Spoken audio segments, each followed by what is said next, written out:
We promised you a update now and again. Thought about a daily one, and we've skipped a day, but we're going to give you an update today. Firstly, on the perspective of what it's like from a business owner, shareholder point of view to speak to some of the emotions and the experiences that we're having during COVID-19. It's been a remarkable journey. I must say, not for the faint-hearted. I wouldn't want to be nursing a cardiac condition through these times, because they certainly are stressful.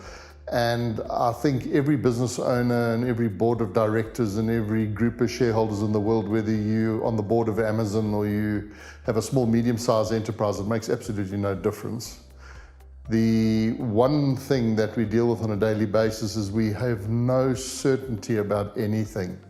So we're trying to model, we're trying to react, we're trying to accommodate, we're trying to get through this time, making as smarter decisions as possible and preserving our cash reserve so that we have ammunition to be able to fight this fight with. And I must admit, it is really a difficult time, a time when everything is stretched and we don't know from one day to the next what the new challenges are going to be. Previously, we spoke about scenario modeling and all those good things to cope with these times. Yes, that's one thing, we've addressed it in the past, but right now it's a daily occurrence to review where we are, anticipate what's going to happen. Right now we're doing scenario plannings around the opening, and because the one business we're advising is in the contact center space, and let's say, for example, they had 1,000 seats, which they have more of, but let's just use the number 1,000. If the government allows to reopen and have a 30% occupancy rate for social distancing, how do you keep that business profitable when you have only 1/3 of the members present that allow you to bill? It's those kinds of challenges that all businesses are having to work through, and it's been incredible as we've gone along. The first week was getting everything to try and work, finding resources, moving people off-site, home working, and getting technology to people at home and making sure they got data bundles. And it's just tiny little details that are so critical to keeping this period viable. You go through that stage and then you start to say to yourself, how do we consolidate this? How do we get more people working at home? Then the next week comes along and you start to consider what's happening after lockdown. What are our strategies after lockdown?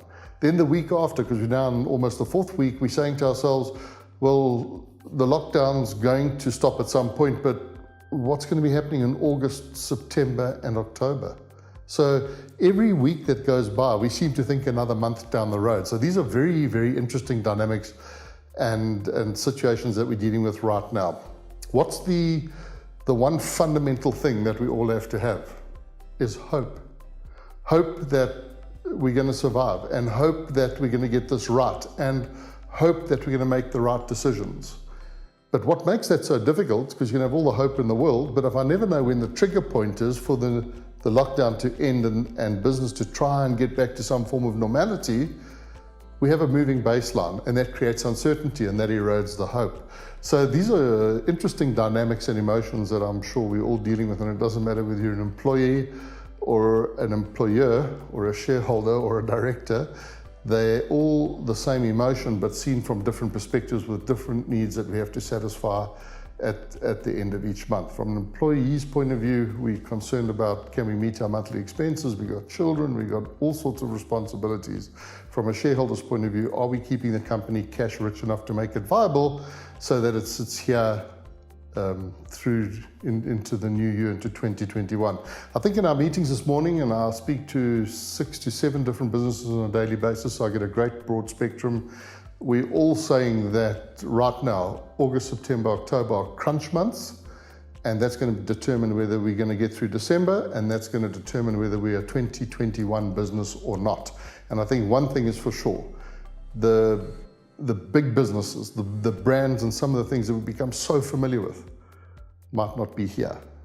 And the smaller enterprises, the medium-sized enterprises, and those bigger ones that have the ability to get through this time, because some businesses are flourishing. Let's not be merchants of doom. Some businesses are flourishing, but it's a very small minority. I saw some very interesting statistics this morning where in some countries up to 85% of the workforce is at home. It's including servicing the essential services. So these are challenging times. This is the update we've brought you today, and the takeaways from it are: you don't know what you don't know.